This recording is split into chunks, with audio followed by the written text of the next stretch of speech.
Eu sei que parece que eu tô enrolando, mas esse volume 21 de High School DxD tem realmente muitas informações. Eu não quero deixar nada de fora, por isso teve tantos vídeos focados neste volume. E essa parte do resumo não será diferente, porque eu preciso terminar esse arco. E antes que eu me esqueça, se quiser apoiar o canal da Adega com algo além de sua inscrição, então considere se tornar um membro, sendo que os assinantes terão acesso a vídeos exclusivos nada relevantes para sua vida, e desde já agradeço seu apoio. No vídeo passado dessa saga de resumos, eu comentei um pouco sobre a batalha da equipe Vale contra o Tri-Hexa na Europa, e também sobre a batalha entre o Ace da Haka e o Vale, com o dragão branco saindo vitorioso, né? Dito isso, agora vamos mudar de foco e ir para o lado do Issei nessa guerra e finalmente terminar este volume 21. Aqui vamos voltar para as linhas de frente japonesa, onde o Issei entrou em confronto contra um Evil Dragon de classe celestial, que é o Apophis, onde a princípio o Issei usou sua forma Cardinal Carmesim para essa batalha, assim focando em ataques como o Dragon Shoot, que se não me falha a memória são basicamente bolas de energia disparadas da armadura do dragão vermelho.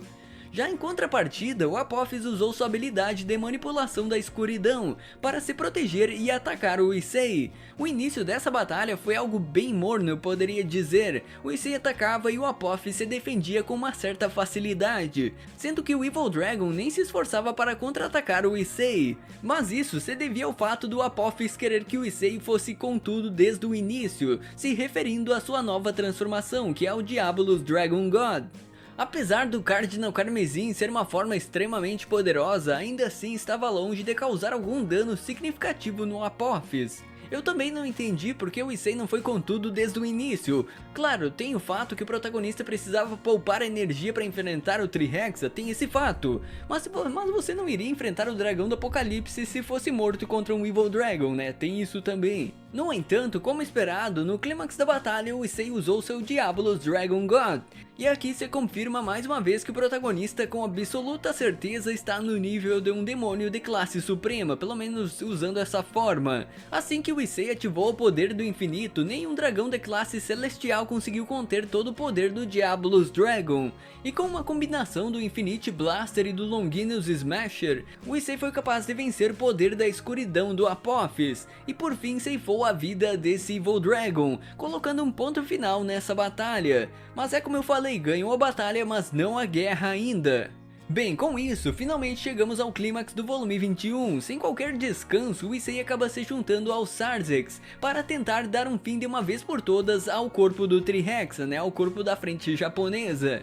Agora que o Santo Graal foi recuperado pela equipe DxD, os Evil Dragons e os Plate Mails não tinham como se multiplicar mais, e foram praticamente exterminados pelos demais. Sendo assim, o foco se voltou para o núcleo dos corpos do Tri-Hexa, que talvez fosse o meio para derrotar o dragão do apocalipse, talvez. No entanto, nem o Issei e nem mesmo o Mao Sarzex em sua forma verdadeira foram páreos para esse dragão, para vocês verem o tamanho do poder de apenas um dos corpos do Tri-Hexa. Nem mesmo o atual Mao do submundo era capaz de superar a regeneração dessa criatura. Mas por outro lado, o Sarzex já meio que sabia que não seria algo tão fácil assim, e por isso ele e outros seres de classe Deus, de classe Suprema, colocaram outro plano em ação. E antes de eu falar sobre esse plano dos deuses de DxD, eu só vou deixar uma menção aqui que eu achei curiosa e um tanto quanto suspeita. Antes do Sarzex pôr seu plano em prática, o Mao usou seu poder de hipnose na Grayfa para que ela não o seguisse nessa batalha, né, contra o dragão do apocalipse, por motivos óbvios, né, podemos dizer que é por motivos óbvios, eu não preciso explicar isso. A questão disso é que o Sarzex pediu que o Issei cuidasse da Grayfa, enquanto ele e outros seres de classe Deus iriam se selar dentro de outra dimensão junto com os corpos do Tri-Hexa, sendo esse o plano do Sarzex. Eu só achei curioso essa total confiança do Sarzex em deixar a Grayfa com um pervertido como o Issei. Eu acho que ele confia até demais nesse protagonista. Ou na real, ele sabe que o Issei é um virgão e que nunca vai fazer nada com ninguém. Então, por um lado dá pra entender então. Mas é um tanto suspeita essa confiança, mas beleza, é basicamente toma conta da minha esposa aí, enquanto eu fico milhares de anos dentro de uma dimensão lutando sem parar contra o dragão do apocalipse, é literalmente isso. Mas beleza, segue o roteiro, segue o roteiro. E essa é a conclusão do arco da Guerra dos Evil Dragons. Devido à imensa força do T-Rex, ele foi selado em uma dimensão alternativa especialmente criada para ser um campo de isolamento. Apesar de ser eficaz contra o T-Rex, ainda existe uma grande possibilidade dele escapar desta dimensão devido a seu imenso poder, é claro.